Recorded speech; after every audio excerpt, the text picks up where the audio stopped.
That which is night to normal people is like the waking state for the realized ones. And that which is considered the waking state is like the sleep state, meaning it's an ignorance state by those who know the truth.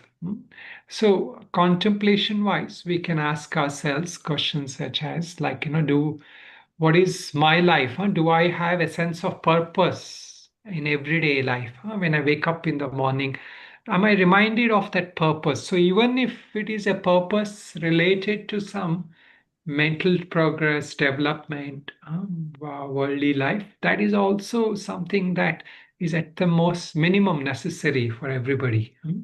Ideally, we all have the purpose of realizing our true nature, realizing divine blessings, realizing God, whatever is the spiritual path. Do the tendencies of laziness and boredom dominate my life? So, if you're feeling bored repeatedly, if you're feeling lazy in our life, so there is a lack of purpose. We are not truly awake in our life. It is like we are somewhat like sleepwalking our life. Do I consider my waking state to be the ultimate reality, or can I pursue anything higher than that? So, even this waking state, if we give too much importance to that, what will happen? We will get upset, we will get frustrated. So, this is, generally what happens, right? Like, why do people get frustrated? Because there are some lurking desires there, right? And that is the ultimate, we consider that to be the ultimate. We don't have a understanding at least of the higher reality. Am I caught up in the rat race of life, influenced by societal patterns? So that is also considered like a sleep state. When we are caught up in a society's pattern, like I have to build this, I have to become that, I have to have a car, I have to have this this ideal things, branded products and all that. So that is all society's thing that influences. So that is like an ignorant state. Even though most people are following that, doesn't mean that is the wise state. A wise person does not follow just because everybody does. How can I cultivate the sage like attitude of heightened awareness in both waking and sleep state? So, this is the ideal path. We want to have that state of waking, that awareness in all our 24-hour thing. Okay, so today we will look at the final shlokas of this chapter. Chapter 2, we will conclude today. So basically, this chapter, which is called as Sankhya Yoga, the chapter that is focusing on wisdom, the supreme wisdom, and the practice application of that wisdom. Sankhya and yoga, two things are here, not just yoga, knowledge and the application of that knowledge. So these are being pointed out. So it was mentioned in the last shloka, which we looked at, that the state of that Muni, this is answering that question on Sthita Prajna. So Sthita Prajna, Arjuna had asked only one question actually in this chapter. I mean, I mean, he had asked before to teach, he had asked the Lord to teach him. But once the discourse had started, once the teaching had begun, he had only one question. But in that question were four different questions. The first question is, what is the characteristic of Sthita Prajna, the one who is in that supreme samadhi? What is that state of that person? And then there were um, three more like related questions together he had asked. What are the three more related questions? Anybody can tell?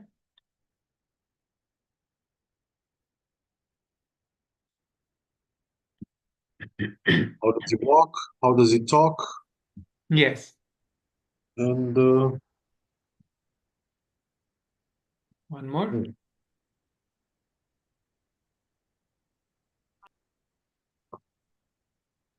The characteristic of the sage-like realized soul. What, Kartika? Say again. Can you hear me, Swamiji? Yeah, now I can hear you. Yeah. The characteristic of the realized soul. That is the first one. The characteristics of the person is the first one. Then he had asked three more questions. How does he walk? How does he talk? And how does he sit? So these are the three questions, related questions that were asked. Of course, it is the spirit of the question is not literally how does he sit. How can you describe how somebody sits? Everybody sits in a way, right? He sits with his legs up, or he sits in Padmasana, or it is not like that. It is more like what state of mind he is in. What is his interaction with the world? How does he move about in this world? So that was the point. And of course, the first point was like, how does he sit? Meaning, what is that mental state? Where is his mind? So we answered this question. Lord answered this question, meaning that he is a self-controlled person. He is controlled. He stops that thought which goes all the way to destruction. He doesn't allow the thoughts to go on the path to destruction. So how does that path to destruction happen? What is the first starting point, which was given in the shloka earlier? The first starting point where a person starts falling down into destruction.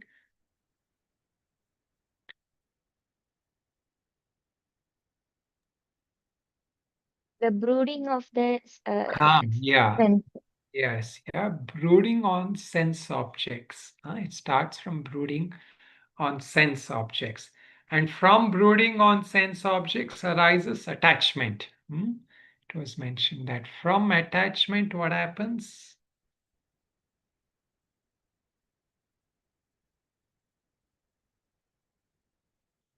Somebody else? Desire. Very good. Yeah, desire arises. So, ध्यायतो विषयान् पुंसा sangasteshu pajayate sangat sanjayate kama. From desire, what happens?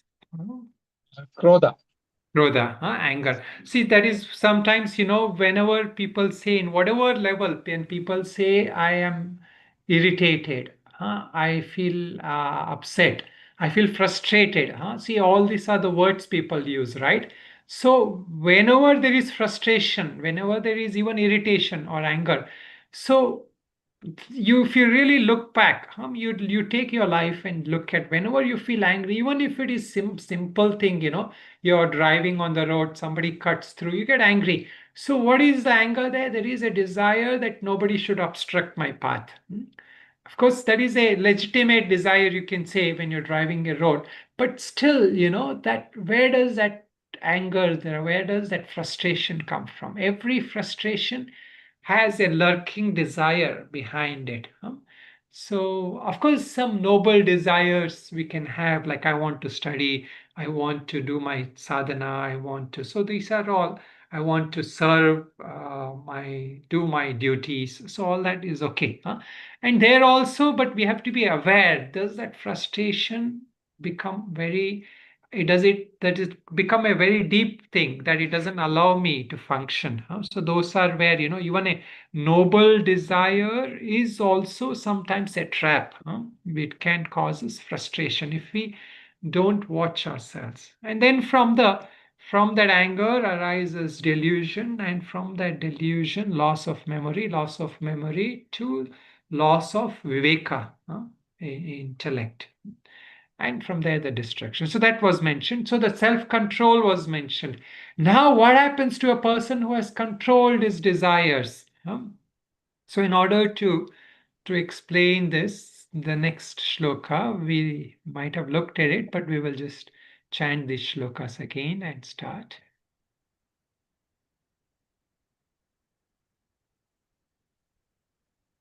Yeah. So these are the final shlokas. Let us chant together. And we will also do the conclusion, and then we will go to the shloka. So please repeat after me, shloka number 60. Apuryamana machala pratishtam पूर्वमानामचलप्रतिष्ठम् समुद्रमापः प्रविशन्ति यद्वत् समुद्रमापप्रविशन्ति प्रविशन्ति यद्वत् युद्धम् तद्वत् कामायं प्रविशन्ति सर्वे तद्वत् कामायं प्रविशन्ति विसन्ति सर्वे सर्वे स शान्तिमाप्नोति न कामकामी स न शान्तिमाप्नोति न शान्तिमाप्नोति न कामकामी कामकामी न कामकामी विहाय कामान्यः सर्वान् विहाय विहाय कामान्यः कामान्य सर्वान् सर्वान् पुमांश्चरति निःस्पृहः पुमांश्चरति पुमांश्चरति निःस्पृहः निःस्पृहः निर्ममो निरहङ्कारः निर्ममो निर्ममो निरहङ्कारः निरहङ्कारः स शान्तिमधिगच्छति स शान्तिमधिगच्छति शान्तिमधिगच्छति ईशा ब्राह्मी स्थितिः पार्थ येषा ब्राह्मी ब्राह्मीस्थितिः स्थितिः पार्थ पार्थ नैनां प्राप्य विमुह्यति नैनां प्राप्य विमुह्यति स्थित्वा स्यामन्तकालेऽपि स्थित्वा स्यामन्तकालेऽपि स्यामन्तकालेऽपि ब्रह्मनिर्वाणमृच्छति ब्रह्मनिर्वाणमृच्छति We will say this also.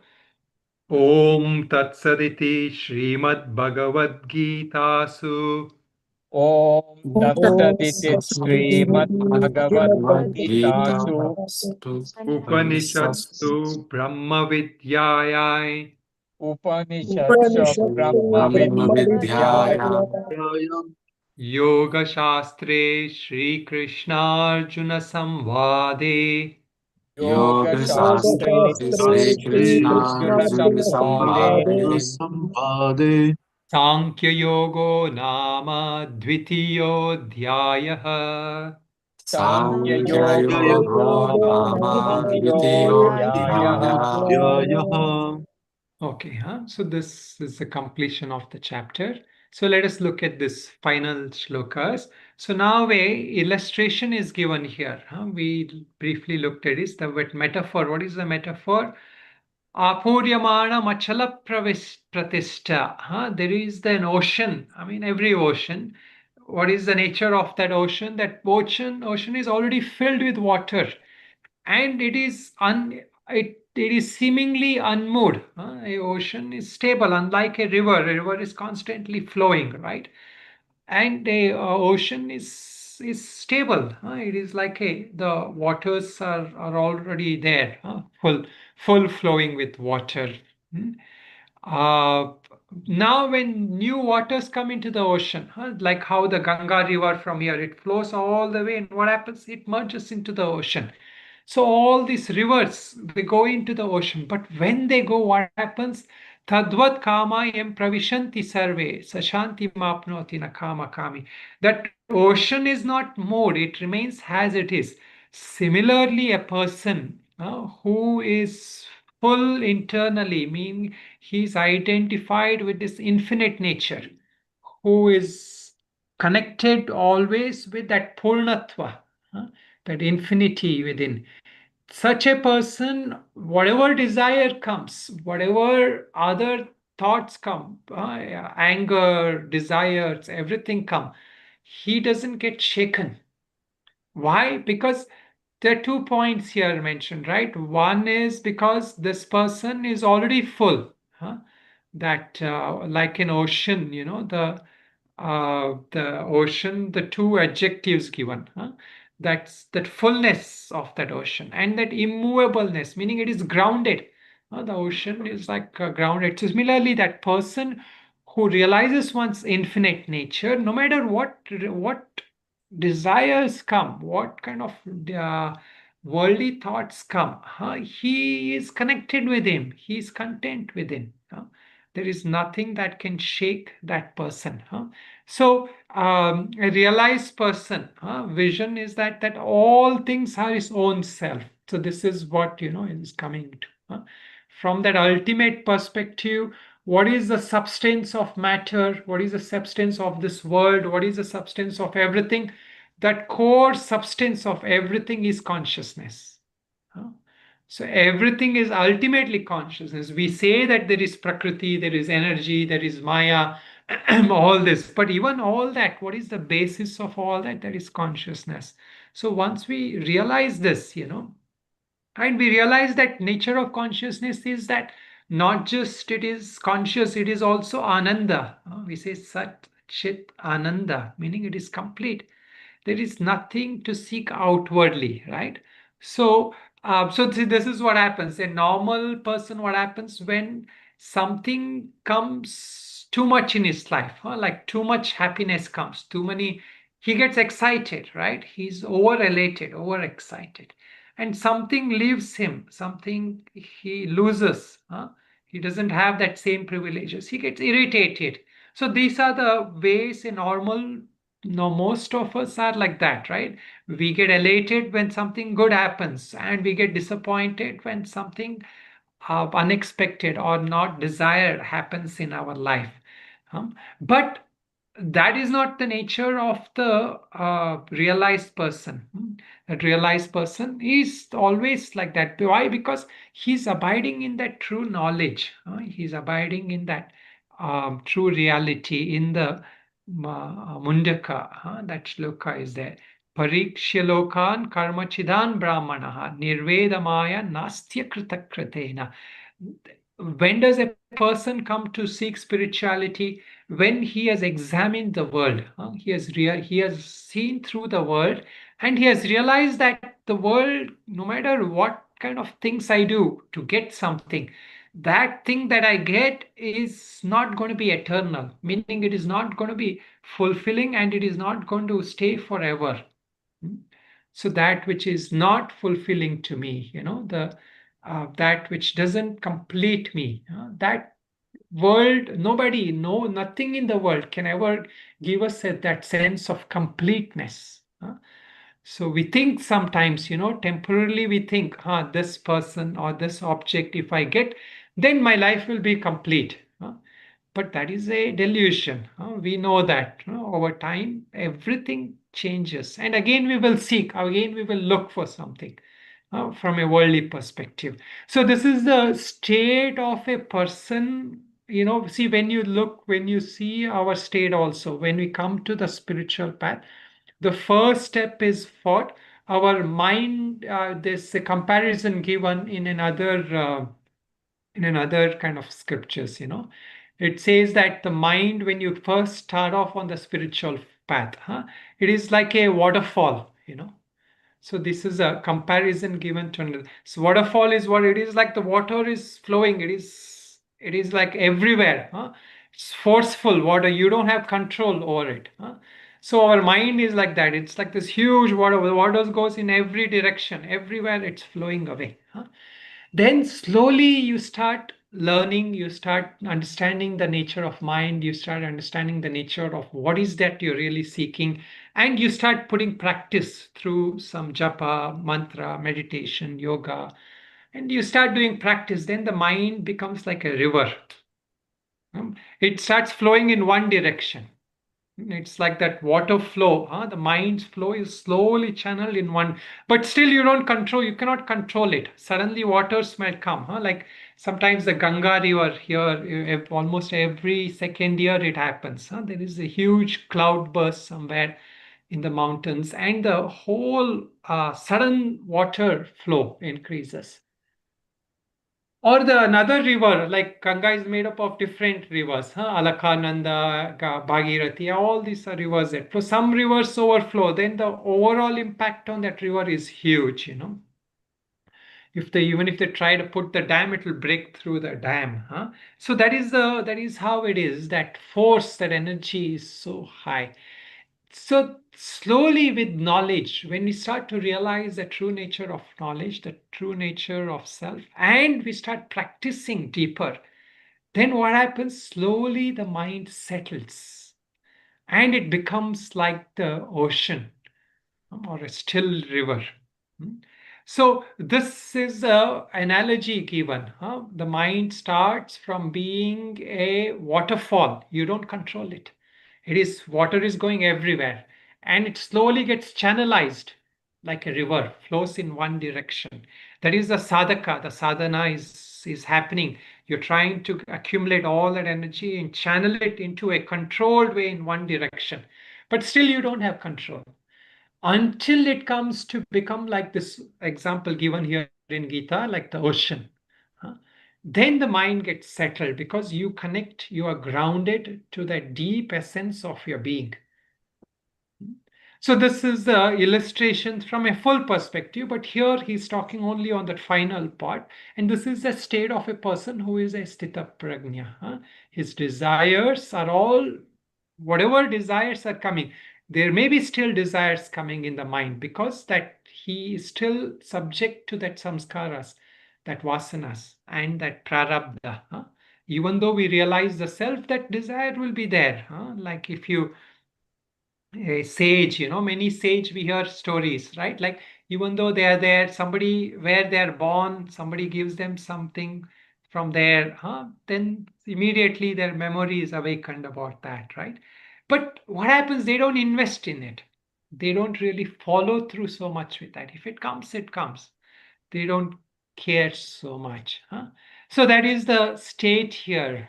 That so the another way to think of it is there is impressions coming from the senses, but there is no reaction from that person. Meaning there is no raga dvesha. The things that come I like, the things that come I don't like. The impressions will still come. It is not like like the yogi. He's shut his eyes, he's not moving around, he's not seeing anything, he's not talking, he's not walking. Everything he's doing just like a normal person, but his raga dvesha, attraction and repulsion, that is not there anymore. Okay, and okay, next shloka 71, it says Vihaya kaman yes sarvan pumans charati nispruaha. How does this person walk about? So this person has abandoned on the desires, meaning he's not following up with the desires that arises in the mind. All those desires that arises, he doesn't follow. He has that self-control, sanyami, right? He's awake. He's not like just like carried away by his impulses, habit, and everything. He has that viveka, that choice. What should I do? What should not do? For my own life. And not just that he has a thought, he's able to follow up with that. Now comes the important point that the Lord mentions here, that what is the nature of this person? What is the outcome? Nispruhaha. Once he's free from that longing. And when you're free from that longing, what does that relate? What does it lead to as a result? Nirahankaraha, nirmamaha. He is not identified with that ego identity. Nirahankaraha. He's devoid of ego. He's devoid of that sense of me being special, or the sense of identification with the body, with the mind, that I am the separate special identity. Yeah, of course, he knows that he is an individual identified, the consciousness is identified. So from a transactional purposes, he may use that ego. But from that real purposes of his own inner understanding, he knows that he's not that limited identity. And when there is no I, there is no mind. See, that sense of mindness, that this belongs to me, this doesn't belong to, this is others. So this strong sense of identification, this I possess, that attachment, that possessiveness, all comes from that sense of ego-ness. So we are not able to let go of things also. Sometimes we cling on to things because of that sense of mamatva. Aham mama. This is the root of the ignorance. The whole of our ignorance is, if you want to encapsulate, it is rooted in the sense of I-ness and mindness. Hmm? All sadhanas, whatever sadhana you take, they are focused on eliminating and uprooting this ego. Different prakriyas, different methodologies, but the ultimate purpose of all the sadhanas, they do two ways they do it. One is that they try to expand that ego, that you expand the sense of I into everything, everybody, everything. This is one process. Especially yoga and all that, meditation, yoga, they use that process. The other one is that removing that I, that ignorance, the sense of I-ness that's completely eradicated. This is more like the how the jnanis and all try to do. They go into that, like Ramana Maharshi's "Who am I?" or Buddha's process of emptiness, anatma. So all these are these processes. So from there arises what is taken away from there, that sense of bhokta and karta is removed. That I am the enjoyer and I am the doer. This is happening to me. This sense comes from the ego. This good thing happened to me. This bad thing happened to me. I won a lottery. I lost a lot of money. See, all this is the bhoktrutva feeling. This is happening to me. Life is happening to me.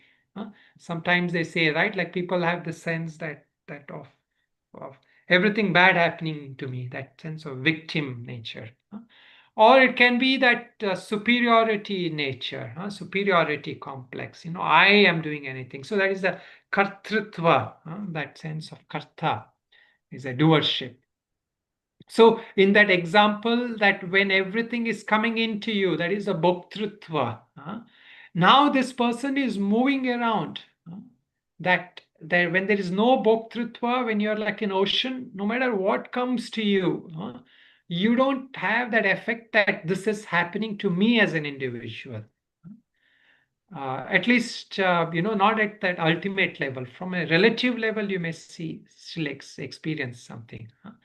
So what happens to this person? Nirankaraha nirmama sashanti adigachati. He attains peace. So it was mentioned before. Nacha abhavataha shantihi.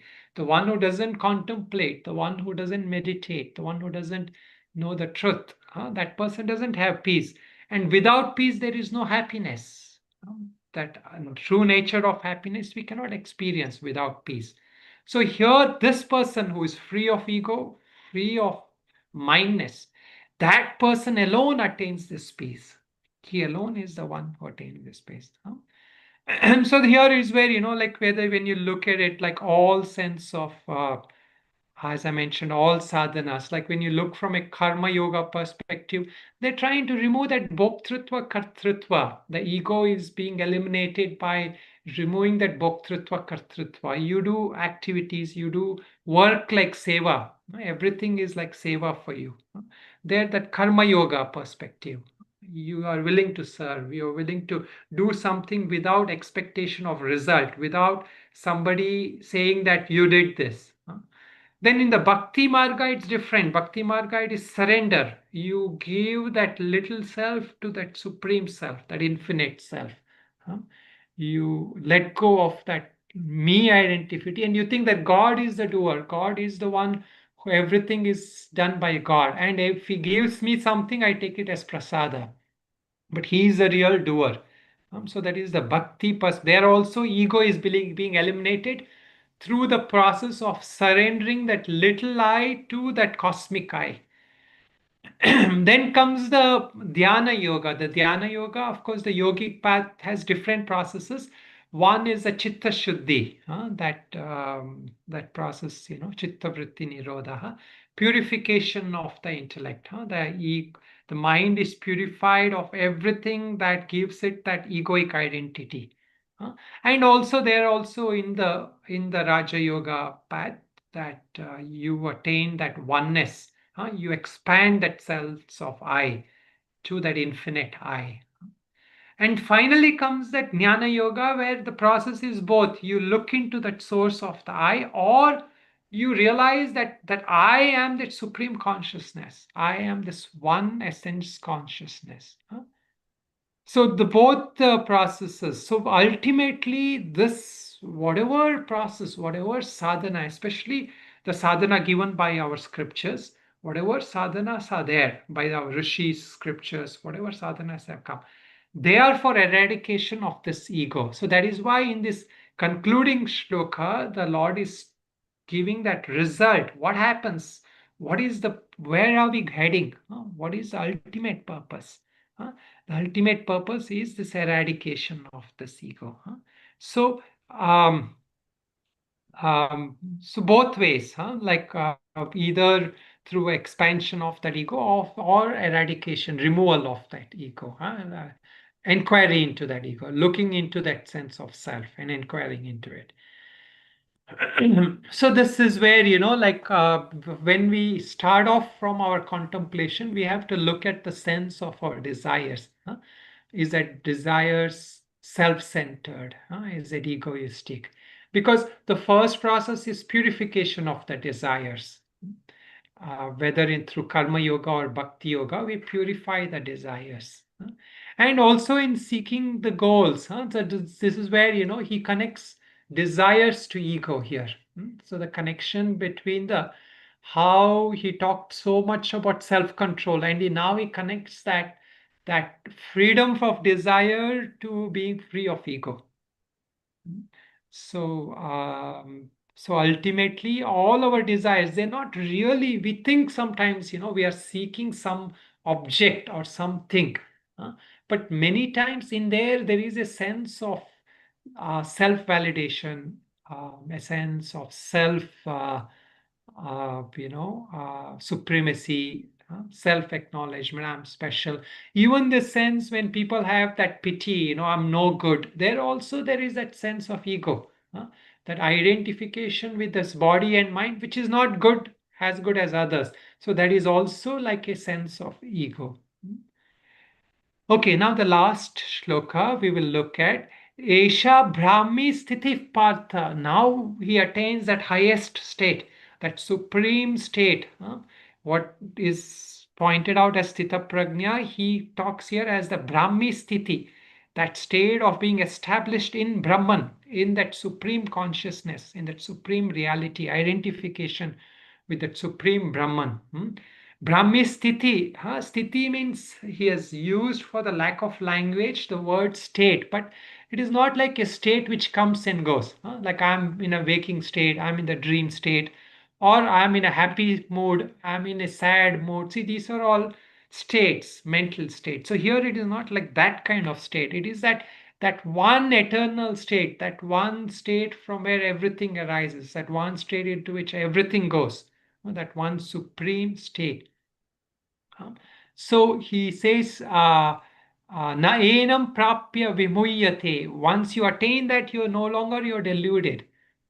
Every other state you can come out of it, but this is that supreme state where you don't want to come out of it also. This is that state that you are attaining all our purushartha, behind everything that we are seeking, worldly pleasures, passions, even righteousness, all that, the essence of what we are seeking, all that is this Brahmi Sthiti. He mentions that.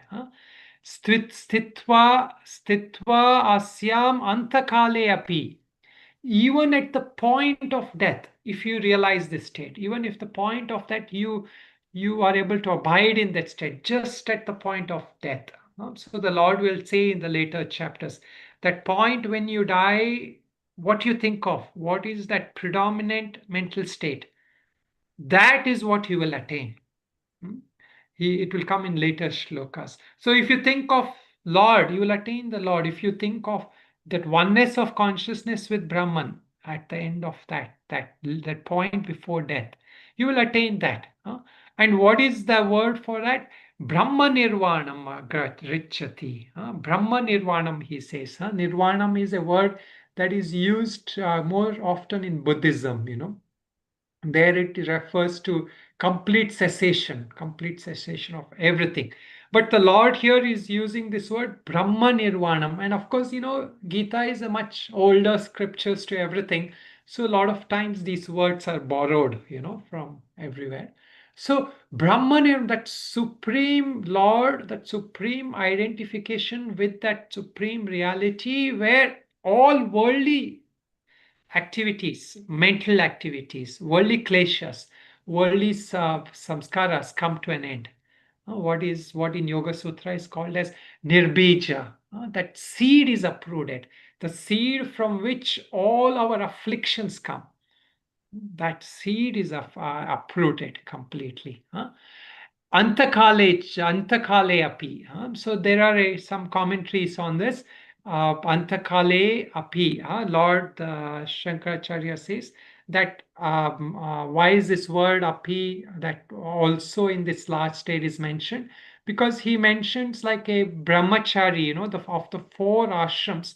In the brahmacharya ashram, if after brahmacharya ashram, one goes to sannyasa. So two perspectives on this. Like if one takes sannyasa directly from the brahmacharya ashram.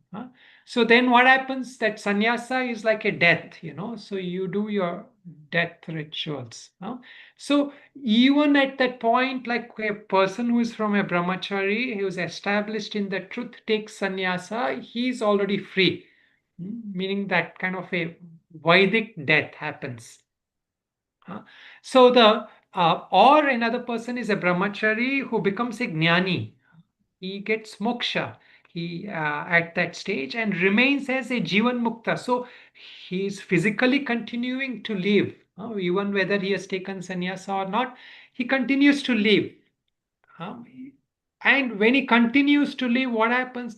He gets Jivan Mukta. So this is the difference in many Indian scriptures versus some of the Abrahamic religions and also some of the Indian other religions, like Islam and all that. So here, moksha, freedom, is not after death. It can be at the point of death or right after death also. But generally, when we talk about moksha, it is the state of jivan mukta. You become liberated in this life only. Hmm. So this is the point, because we see all sages are alive, we don't think that they are free. But actually, what has happened is they are free in the sense that that karmic bondage has completely been snapped. Hmm. There is nothing that will bind them anymore, nothing that will hold them down, there is nothing left for them to do. So this is what the Lord is mentioning here. The state of Jivan Mukta is not something we have to wait at the after death. We have to work to attain it while living only. In this life only we attain to that. So of course, different people mention differently. There's a little kind of the how Shankaracharya mentions is based like this, and the one attains that identification with the Brahma and attains the Jivan Mukta. Um, and yeah, so the Ramanujacharya's perspective is the one who performs karma yoga, which is preceded by knowledge of that eternal self. And that person attains that state, like one who has done karma yoga and established in that jnana. And such a person will not get deluded even in the last years of this life. So there is one more perspective I will mention, and this is, like the that sometimes what happens is the final moments of life are, they say, more conducive where this knowledge gets established. Like if somebody knows, like somebody who have terminal illness and other things, right? So what happens is if they have studied Gita or if they have studied some Upanishads and some of these texts, then what happens when all that rajasic activity, there's nothing more you want to do, you're going to die in a few days, then what happens, that knowledge, if that person is able to abide in that, because that longing for worldly pleasures is no longer there. That person knows he's going to die. He wants to attain that peace. So if that knowledge gets established, then it's more stronger impact for that person. So a lot of times that good deeds we do in our life, the punya karma we say, like the seva we do, like all the good things we do in our life, they help us to bring us to that point where we can focus the final moments of our life in this knowledge, in this wisdom. So this was what happened in one of the Indian stories of Pariksha Maharaj. There was a king called Parikshit. Parikshit was he was a descendant of the Pandavas. After the Pandavas left, so he was. After him, others. Then he was one of the final Pandavas who was looking after the kingdom. And there was something happened. It's a long story, but he got cursed by a snake god. The head of the snake god cursed him that you will die after 7 days. So he had 7 days to live. And he comes to Shuka, sage Shuka, who is the son of Vedavyasa. Vedavyasa is the author of many texts like Mahabharata and all that. So he comes to him and he tells him that everything is gone. I have only 7 days to live. So he expects to get some sympathy. But Shuka Maharaj says that you're so lucky. You know that you have 7 days to live. I don't know when I will die. You can use these 7 days well. You use the 7 days. So then he prays, he begs from Shuka Maharaj, please give me the ultimate wisdom. So there is a very famous text which is called as Bhagavatam. Sometimes people get confused. Bhagavatam is different from Bhagavad Gita. It's also called Srimad Bhagavatam, and it is mostly stories, stories of Krishna with the knowledge, highest knowledge. It's also based on Vedanta and the text. So there, that knowledge is given, that supreme knowledge is given. So in that 7 days that he has, the last 7 days of his life, he hears this ultimate knowledge and he gets realized, he attains that supreme state. So this is this is the goal of our life. Even if we have to make all the efforts in this life during this active state of our mind, so that towards the end of the life we can be established in this state of wisdom, in the state of reality. There is another version which comes from Buddhism. This is called as it's called as a Bardo state. It's a little expansion from our Indian scriptures. They say that after death there is an in-between state, and this in-between state is called as a Bardo state. So after this death of the body, meaning you almost died, but your mind, meaning your subtle body, your sukshma is still active. Your intellect, everything is active. You haven't taken another body, or you haven't gone to another sphere, another loka, you haven't gone. You're still in between.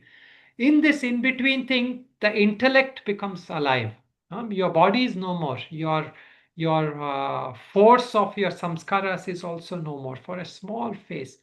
Your intellect becomes alive because it is that connecting point of your subtle body, right? If that intellect is soaked with that wisdom, if that intellect is alive with that wisdom, you can invoke that knowledge at that point. And then what happens? You will not get pulled by that force of karma.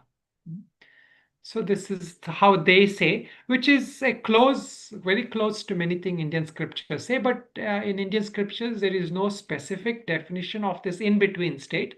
So we consider that point of death itself to be that point.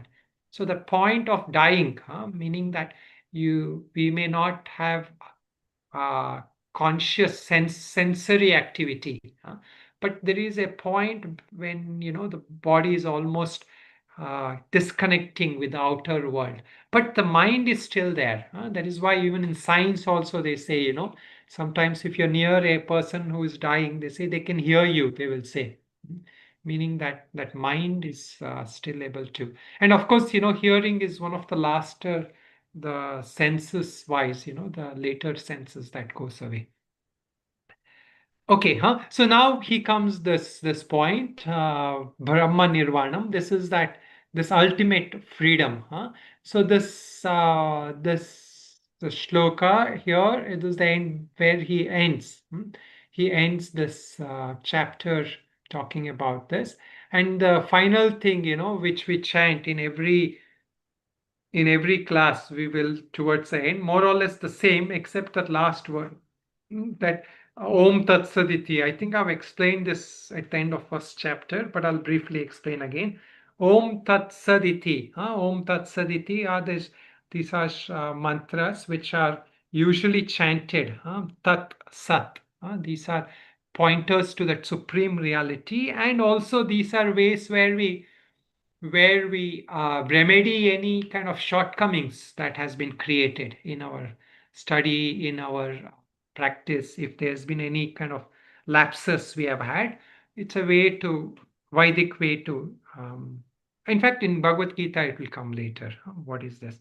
Srimad Bhagavad Gita, Su Upanishadsu. Upanishad, this is from, the Lord has drawn it from the Upanishads, and this is the Brahma Vidya. This is the, like we talked about Brahman Nirvana, like supreme. Here, Brahma is not the creator Brahma. Those of you who are not familiar with that Indian cosmology, it is not that creator Brahma. Here it is a Brahman, the supreme reality, that supreme consciousness.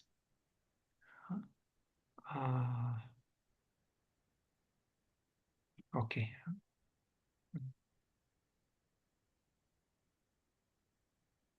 Okay. All right. Now, then he says, Brahma Vidyaya Yoga Shastre. This is the Yoga Shastra. And and then the Sri Krishna Arjuna Samvade. This is the dialogue between Krishna and Arjuna. So these are the different ways, the Lord explains this. Arjuna, Sri Krishna, Sankhya Yoga Nama. The name of this chapter is called Sankhya Yoga. Sankhya is wisdom, and the knowledge of this wisdom. That what is the knowledge of this wisdom? He mentions that Sankhya Yoga Nama Dvitiyodhyaya. So this is the second chapter. Okay, so we will stop here, and as we generally say, Shri Krishna Arpanamastu. We offer whatever we get from this, whatever benefit we have got, or whatever efforts we have made, we offer it back to the Lord. Okay. Any questions? Anything people have to ask?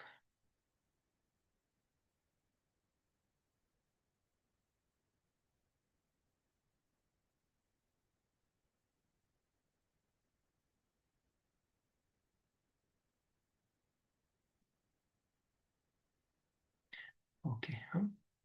So we will leave it at this. And the next class we will meet for just revising. We will just go through and we will just look through the just like a summary. We'll do a summary of the class.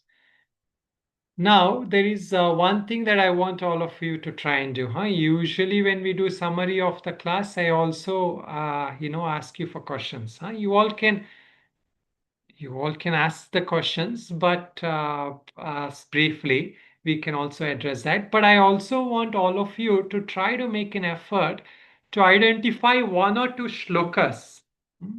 One or two shlokas from this chapter, and if possible, next class you can explain it. little what you understood from it or how you can apply it. So just all of you make that effort. You can either, if you are not attending, then you should at least put it on WhatsApp, the group.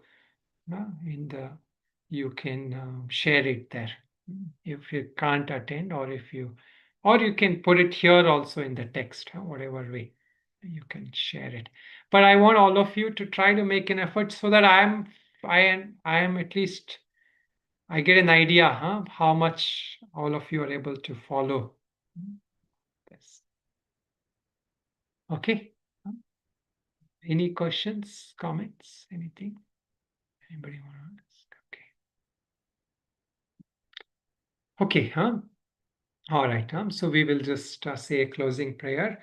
Om Purnamada Purnamidam Purnat Purnamudachyate Purnasya Purnamadaya Purnamevavashishyate. Om Shanti Shanti Shanti. Om Shri Krishna Arpanamastu. Okay. So the next, yeah, thank you. Yeah. So those, especially